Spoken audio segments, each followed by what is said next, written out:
स्फोटासंदर्भातील updates येतात, त्या संदर्भातल्या टॉप 9 बातम्या बघूया।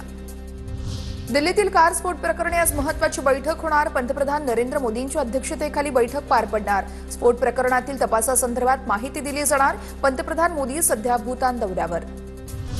दिल्ली स्फोट प्रकरणामध्ये जम्मू काश्मीरमध्ये छापेमारी सुरू। जम्मू काश्मीरच्या शोपियामध्ये अनेक ठिकाणी छापेमारी सुरू।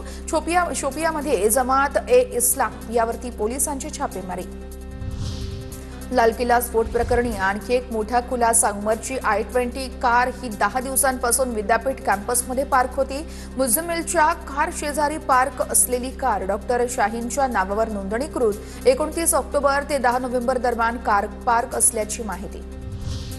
दिल्ली स्फोट प्रकरणामध्ये मुझम्मिल आणि उमरने लाल किल्ल्याची रेकी केली होती। जानेवारीच्या पहिल्या आठवड्यामध्ये लाल किल्ल्याची रेकी केल्याची माहिती समोर। डॉक्टर मुझम्मिलच्या फोनच्या डंप डेटावरून माहिती समोर। दिल्ली स्फोट प्रकरणामध्ये आणखी एका डॉक्टरला अटक। डॉक्टर परवेज अन्सारीला उत्तर प्रदेश ATS कडून अटक केल्याची सूत्रांची माहिती। डॉक्टर परवेज हा अटकेत असलेला डॉक्टर शाहीनचा धाकटा भाऊ। दरम्यान काल रात्री घटनास्थळावरून i20 कारही हटवण्यात आली।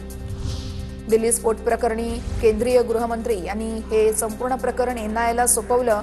दिल्ली स्फोट प्रकरणाचा तपास लवकरात लवकर करा, शहांच्या सूचना। NIA कडून तपास ताब्यात घेतल्यानंतर कागदोपत्री प्रक्रिया सुरू। दिल्ली स्फोटाच्या घटनेनंतर लाल किल्ल्याजवळील लाजपत राय मार्केट आजही बंद, तर घटनेनंतर 3 दिवसांपासून मार्केट बंद असल्याची माहिती। दिल्ली स्फोटातील मृतांना आणि जखमींना सरकारकडून मदत जाहीर। मृतांच्या कुटुंबियांना 10 लाख आणि कायमचे अपंगत्व आलेल्यांना 5 लाखांची मदत। गंभीर जखमींना 2 लाखांची आर्थिक मदत जाहीर। जखमींच्या उपचारांची संपूर्ण जबाबदारी दिल्ली सरकारने घेतली।